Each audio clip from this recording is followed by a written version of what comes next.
pour une ministre du Logement qui vient de prendre ses fonctions, c'est la première des choses à faire, c'est de venir à l'écoute, au contact de tous ceux qui font et qui construisent les solutions pour faire en sorte que chacun et chacune de nos concitoyennes puissent être accompagnés dans le parcours vers un logement, accéder au logement, accéder au locatif, accéder à la propriété.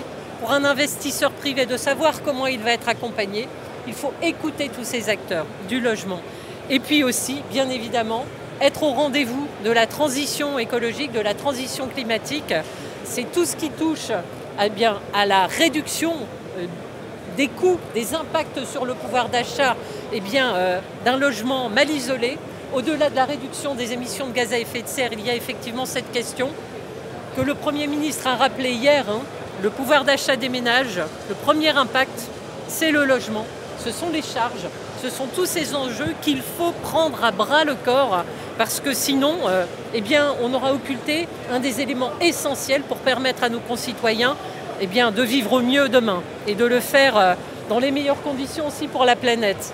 Donc, tout ça pour dire que après la déclaration de politique générale du Premier ministre, pas plus tard qu'hier, comme je le disais tout à l'heure, un premier signal qu'il a donné, c'est de créer un ministère de plein exercice, ce qui a fait que je me suis engagée à ses côtés, parce que pour être à la hauteur des attentes et des ambitions, il faut avoir les moyens, il faut avoir une équipe, il faut avoir une administration complètement mobilisée sur la question. C'est la première chose qu'il a décidé et qui est un vrai signal. La deuxième, c'est ce qu'il a fait hier, dire très clairement qu'il nous demandait, à moi-même, mais aussi à tous mes collègues ministres qui sont sur ce champ d'action, de s'attaquer au sujet sur plusieurs chantiers. Je ne vais pas rentrer maintenant dans le détail parce qu'on va le construire et on va le construire avec le Parlement, on va le construire avec tous les acteurs qui sont ici présents. Mais le prêt à taux zéro élargi sur tout le territoire pour les primo-accédants, c'est quand même quelque chose que tout le monde espérait, que personne n'attendait et il l'a dit dès la déclaration de politique générale, c'est un véritable signal. Ensuite, il nous a donné la direction de quelques chantiers sur lesquels nous devons continuer à avancer, sur MaPrimeRénov', sur la question des DPE, sur la question du calendrier. Et ce n'est pas révolutionner ou tout abandonner. Mais vous savez comme moi, je citais tout à l'heure l'exemple des copros.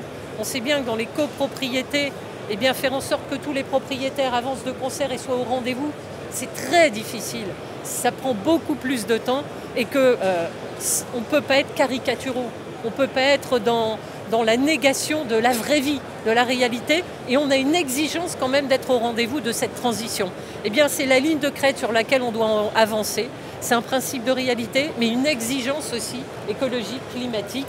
Et il faut qu'on trouve la voie. C'est ce qu'il nous demande de faire, de travailler avec vous tous pour, en s'appuyant évidemment sur aussi toutes les initiatives parlementaires. Il y en a qui sont prêtes à redémarrer. Il faut aussi les mobiliser parce que tout ça, ça fluidifie les parcours résidentiels et ça apportera des solutions. Transformer des bureaux en logements, ça donnera effectivement une activité et ça apporte des solutions au logement rapidement. Voilà un exemple. Vous savez qu'Annaïg Lemeur a aussi, elle, une initiative parlementaire qui peut apporter des choses. Il y a d'autres initiatives parlementaires sur lesquelles on pourra s'appuyer, compléter, pour essayer d'être au rendez-vous en travaillant avec le Parlement, en travaillant aussi avec la filière, avec tous les acteurs. Il y a beaucoup de chantiers, des chantiers de simplification. Bref, je vous les livre dans le désordre, mais vous avez bien compris que là, on va essayer maintenant de mettre tout ça au clair, de s'organiser, mais d'être non pas dans une nouvelle concertation, les concertations elles ont eu lieu, mais un travail collectif. Il faut qu'on trouve des chantiers, des sujets sur lesquels associer et être efficace et essayer de répondre dans ce moment difficile pour la filière et pour la population. Dans un contexte budgétaire qu'on ne va pas transformer, on a une réalité. Vous le savez bien, le Premier ministre l'a rappelé, on a une équation budgétaire catastrophique. Pour autant, des signaux ont été donnés. Ça montre bien que malgré la difficulté, des voies sont à trouver. Certaines ont déjà été annoncées. Voilà. Vous avez bien compris que je suis complètement mobilisée, que j'ai accepté cette feuille de route et cette tâche au moment le plus difficile. Parce que, comme je l'ai dit aussi tout à l'heure, je pense que cet univers est à la croisée des chemins. Et où on se bat pour essayer de le défendre, je ne sais pas ce qu'on obtiendra, jusqu'où on ira. En tout cas, j'espère loin. parce qu'on ira ensemble. Voilà, il y a des réalités. Si on n'entend pas que les copropriétés aujourd'hui sont dans une espèce d'impasse, quand vous êtes propriétaire, que vous avez contribué financièrement pour être au rendez-vous dans les délais, mais que vous avez d'autres propriétaires qui, peut-être pour des raisons financières, pour des raisons de difficulté, ne sont pas dans la même réalité, vous savez que vous perdez du temps. Vous savez que tout ça est difficile à construire. Donc, sans remettre en question tout le calendrier, les DPE, moi, ce que j'ai entendu du message du Premier ministre hier, c'est faites en sorte d'être pragmatique. Exigeant mais pragmatique, c'est-à-dire on entend les difficultés qu'on peut avoir sur certains aspects. Donc on travaille, on ne remet certainement pas en question parce que c'est tout l'enjeu de la transition climatique et de la réduction des émissions de gaz à effet de serre et du pouvoir d'achat. Si on ne rénove pas, on ne réduira pas les coûts. Pour autant, il faut entendre la réalité et donc hors de question de bien sûr tout jeter à la poubelle, ce serait pas possible et ce n'est pas le sens de l'expression du Premier ministre. Le sens de l'expression du Premier ministre, c'est comment on règle les sujets qui pourraient être une difficulté sans perdre le cap et sans renoncer aux objectifs qu'on a fixés. Et c'est cette ligne de crête sur laquelle on va s'appuyer aussi sur les travaux parlementaires existants. On essaiera de travailler évidemment avec nos députés, nos sénateurs complètement impliqués sur la question pour agir vite, de façon ciblée, efficace et exigeante. Alors sur la rénovation énergétique, bien sûr, c'est un chantier en temps réel et qui est au long cours, c'est-à-dire que ça vit la rénovation énergétique. Ce sont des sujets qu'il faut toujours essayer d'améliorer, de simplifier, mais sans changer. Moi, ce que j'ai entendu, c'est stabilité.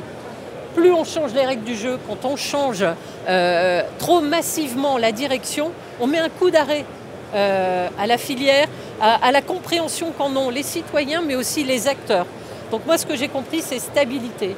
Stabilité dans la direction, mais ça ne veut pas dire immobilisme, et ça ne veut pas dire qu'on ne peut pas continuer à améliorer les choses. Concrètement, ça doit passer par où? Par quoi? Par quelle mesure? La stabilité des fonds pour le PLF, est-ce que des milliards d'euros va garder effectivement le même montant dans le PLF? Je pense que MaPrimeRénov', sans trahir qui que ce soit, vous l'avez vu l'année dernière, il y a une sous-consommation des crédits. Moi, je pense que ce qui est bien plus important que de se dire on va remettre des crédits qui n'ont pas été consommés, l'enveloppe était massive. Quand vous discutez de la rénovation globale, là, on sait que pas potentiellement que, avec des monogestes, on peut avoir En tout cas, madame, je pense que si vous écoutez les professionnels ici présents, madame, vous avez entendu une chose. Moi, ce que j'ai entendu tout au long de mon chemin, c'est la stabilité. Changez pas la règle du jeu. Les monogestes sont essentiels et ne s'opposent pas à la rénovation globale.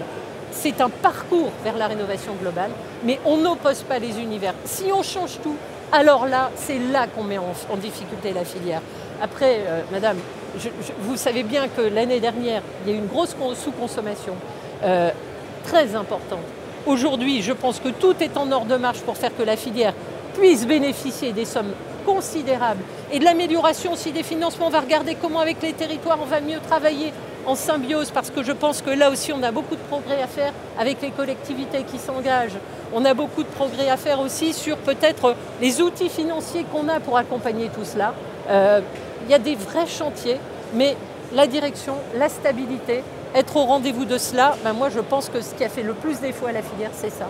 Alors essayons d'être au rendez-vous de cet objectif. On ne change pas tout le temps la règle du jeu. Ça, moi je l'ai entendu, le stop and go, ça ne va pas.